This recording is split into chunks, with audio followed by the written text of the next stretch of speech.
Former Arkansas Governor Mike Huckabee is already a New York Times best-selling author. He joins us this morning to discuss his latest book, God, Guns, Grits, and Gravy. And he'll be signing it later today in Roanoke and also Lynchburg. Good morning to you. Great to be with you, Bob. Thanks. Well, okay, let's jump right into this. All right. Well, the title has confused people because they thought, what is this, a book of recipes of Southern cuisine? But I tell them, no. That title, God, Guns, Grits, and Gravy, is what I call flyover country. When people say, do you live in New York? Because I did my television show up there for 6.5 years, and I said, no. Don't want to live in New York. Won't live there unless they let me duck hunt in Central Park. But I say, I live in the land of God, Guns, Grits, and Gravy, which means out here in the heartland where real people live, not that they aren't real in New York. But I found that there's a cultural bubble that exists in three major centers of influence in America: New York, Washington, and Hollywood.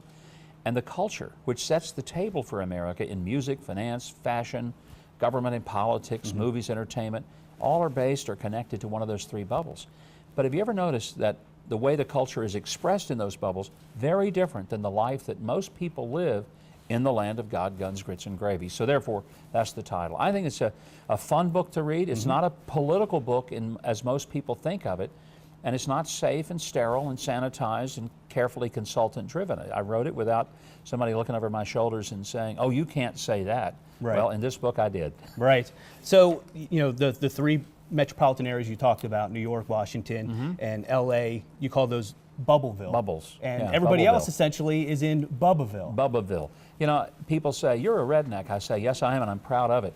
And if you mean by that a person who lives in a part of the country where people say, I'm praying for you, and they really mean it, where people own guns and they're not considered weird, strange, or dangerous, if you're talking about people who really enjoy, you know, a bowl of grits and either putting some cheese or maybe some garlic and shrimp in there, yeah, that's who I am, and I'm not ashamed of it at all. So, but the most of the folks who are in Washington didn't grow up there. They came from all around our country in Bubbaville to go to your Bubbleville. So how is that you refer to as a Bubbleville? So where did they change along the way? Well, when I go to Washington, almost think I need to take shots, because when people get there, I mean, think about it. Nobody ever leaves. People go to Washington to be congressmen or senators. When they retire, what do? If they retire. Rarely do they retire. If they do, they stay there. They become lobbyists. So it's like the Roach Motel. People go in, they never ever come out. And because they live in this bubble, it's the only place in America where there wasn't a real estate collapse. I mean, the prices never went down in the District of Columbia. Why? Because they can just create their own economy. They can make it better for themselves. That's why they're so astonished when they come back to town halls and people are yelling at them and they act like, gee, what are you people mad about? It's like, what are you so indifferent about? It's the disconnect between people in the bubbles and people among the bubbas. So now you haven't announced it, but the expectation is that you're going to run for president in 2016. Assuming you get to Washington and you're living in the White House, how do you keep those ideals and those morals that you have in Bubbaville and apply it to Washington, D.C.? Well, for me, the idea of keeping what I would call the moral principles or my founding view really is rooted in my faith. You know, I'm a person who believes that 100 years from now, it's not going to matter about the politics of the day. What's going to matter is what values I have attached myself to eternally. For me, as a believer in Jesus Christ, in the Bible, you know, it's not hard. People ask, is it harder to be in politics? I say it's a lot easier, because I don't have to wake up every day and decide what I need to believe to make somebody happy. Now, that didn't mean that I don't have great admiration, love, appreciation, respect for, and ability to work with anybody. But I know who I am. I know why I believe what I believe. I can defend it, articulate it. I don't think it makes me intellectually devoid of thought to have those convictions, and gives me grounding. So how would you be different as a candidate in 2016 versus 2008? Hopefully I'd have more money. The biggest problem I had 8 years ago was I was spending a dime to the dollar of Mitt Romney and John McCain. But you were the underdog. I mean, people love to rally around the underdog. Now, well, not really. They don't like to give to the underdog. Well, they don't. They hope he wins. You know, they hope he does better. But more than half the money I raised in the entire campaign was raised in the last 5 weeks of the campaign. 13 months before, the entire budget of the campaign was more than doubled in the last 5 weeks, because it was only then when people said, this guy might have a shot. Right. Anyway, it's a tough business, but I think people are looking for someone who has some experience, having been a governor for 10.5 years, a lieutenant governor before that, and having governed in what was at that time the bluest state in America, which most people are surprised to hear, had the most lopsided legislature in the country, but I learned how to govern. And what frustrates me about President Obama, the current administration, they build no relationships with people in the Congress, and they act as if they can just do what they wish to do. That's not constitutional. It's supposed to be three branches of government, not just one. Where do you see the common ground that Democrats and Republicans can come together today? A lot of it starts personally. You know, everybody thinks you start with some political issues. You build relationships. It's like business. It's like marriage. If you don't have a personal relationship, you never agree on what I call the process issues. So if Republicans and Democrats want to work together, they have to spend time together, get to know each other, begin to trust each other. Not that they're going to agree. That's not where this has to start. It has to start on, do I think you have the best interest of America at heart? And do you think I do? And when we start at least believing that, take all the really crazy stuff that divides us off the table and put on the table, start from the little stuff, the stuff we can agree on, and build that trust, then it becomes easier to do the hard things and the heavy lifting. One of the biggest things out there right now is the talk of immigration. In the book, you reference Ronald Reagan and the amnesty that he offered to, what, about 3 million immigrants at the time, but you say that opened up the door basically for 8 million more to come in. That's going to be one of the biggest things talked about during the primary and all everything going on in 2016 as the GOP tries to land their candidate, because I would imagine the folks who are toughest on immigration are not going to be the most favored by the Latino or Hispanic population, and the ones who, not to say soft on immigration, but are more open to it, aren't going to appeal to the conservative base. So how do you find that balance there? I think we've missed the real argument. You know, I say we ought to get on our knees every night. Thank God we're in a country people are trying to break into, not one they're trying to break out of. Start there. But I think we all do agree that you have to secure your borders. Without secure borders, you really don't have a country. But we always talk about how many people should come in, what do we do with the people who are here? I think the bigger question, step back and ask, are the people who are immigrating here, are they coming to build America because they love this country, love what it can mean and what it does and what it stands for? If they do, then I think we have a different equation for them coming in than the ones who say, no, I don't love America, I don't respect America, I hope America doesn't work and survive. I don't think we have any obligation to bring people here and give them a green card or citizenship if they don't want to build America and make it the greatest country on earth. That's, I believe, the criteria that we have really missed. But it really starts, everybody says, what do we do with the people who are here?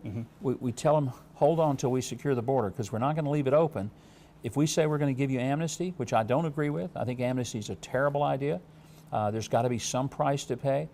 But first, seal the border and say, now, when you come in, you're coming through the front door, not the back door. You're coming in broad daylight, not in the middle of the night. And now we'll find out, why are you coming? I think that's an important question to ask. Incredible stuff here. Mike Huckabee joining us this morning with his new book, God, Guns, Grits, and Gravy. Do you mind sticking through the break for one more segment? Sure. I have a whole list of stuff I want to talk to you about. I'm with right? You bet. I mean, you wrote the book. We might as well talk about it. Yeah, well, right? I think we should get into it. That's right. 2 signings today. One in Roanoke this afternoon at noon at the Barnes & Noble at Valley View Mall, and also at the Barnes & Noble at Liberty University in Lynchburg at 3 o'clock this afternoon. That's right, 3 o'clock. We'll be right back with more from Mike Huckabee. All right, we're back with former Arkansas Governor Mike Huckabee. Mike, God, Guns, Grits, and Gravy. Yeah. You're going all around for book signings. What are the people who come and meet you and they get the picture taken with you and you sign the book for them? What do they want in their candidates? You know, it's interesting because it's not a scientific poll when people line up and stand there for an hour and wait to get their book signed. So generally, almost I would say 99.9%, they say, I hope you run. It's a wonderful feeling, a great affirmation. I'm not sure it's a scientific survey of America, but it certainly is encouraging. I think what people want is authenticity. People don't want a candidate they agree with 100% because they know the only person that they will totally agree with 100% of the time is themselves. But what they want to know is that, do you agree with yourself as a candidate? I mean, if a person's constantly changing his positions, particularly on key issues, then that rings hollow and phony. So when people act like, oh, I've got to take a position that pleases everybody, forget, you'll never do it. Just be who you are. My dad, who was not an educated man, never finished high school, used to tell me, son, if you tell the truth, you don't have to remember what you said the last time you said it. And there's a lot of just what I call kind of country wisdom and homespun truth in this book. A lot of it comes from, you know, people like my dad. who would never have been considered someone very important in the community, but he's important to me because I believe those are the values that give the land of God, guns, grits, and gravy something to be proud of and to embrace. You know, your personality is you're just a nice guy. I You're try. a gentleman. But at the same time, you know, the other candidates who potentially are running in 2016 come off as upfront, blunt. Do you think that the American people will see that as almost like a weakness in you?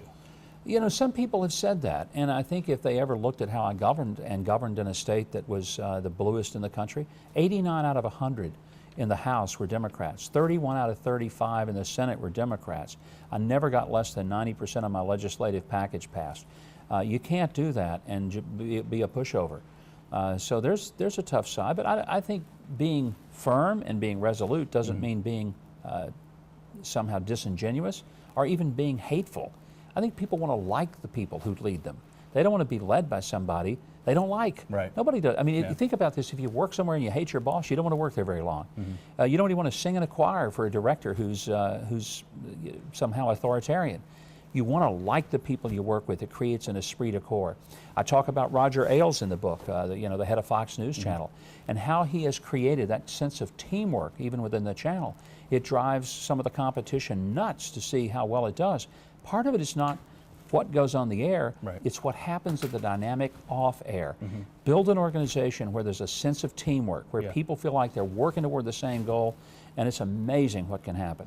Do you feel like the Republican Party is moving in that direction? You talk about the grenade in the tent here, or because the cast who's going to be running in 16 is a very diverse group, and it's also a crowded group. Very crowded So group. there's going to be fighting all along the way through the primaries, but at the end, when it comes time in November of 2016, will it be a unified party? Well, I hope so. I mean, when we're not unified, we lose. Even when we get unified, if we're somewhat maybe pale about it, we're not very successful either. What we have to understand is that the Republican primary for president is really like everybody trying out to be quarterback. But we're still on the same team. I want that guy's job. He wants my job. Everybody wants the same position. But we're still on the same team. So you don't go break his kneecaps. Right. He's not my opponent. He's my rival. There's a difference between that. And I think in the Republican Party, we have to grow up and act mature, which means that we don't try to disable the other competitors. We try to prove that we're better on the field. And that's how we should seek the nomination, not to tell everybody what's wrong with these guys.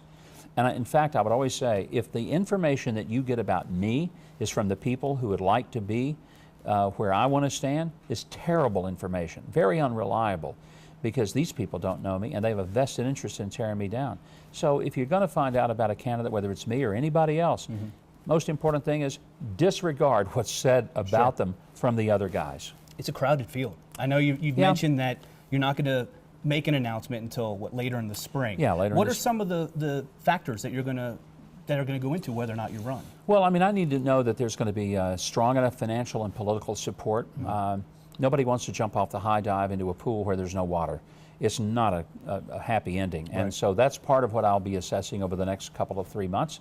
And if it looks like there's financial support and the political organization has the juice to it, then definitely I'll pull the trigger and get in it. And I'm obviously leaning that way. As I tell people, I didn't leave the Fox News show that I had, which was wonderful fun. I didn't leave that just to have Saturdays at home. So we'll see where it ends up. We appreciate you taking the time here this morning with us on the Fox 2127 Morning News. Again, you'll be doing book signings today. Book signings? At the Barnes & Noble at Valley View Mall, and also at the Barnes & Noble at Liberty University in Lynchburg today at 3 o'clock. Thank you so much for joining us. Thank you, Bob. Great to be with you.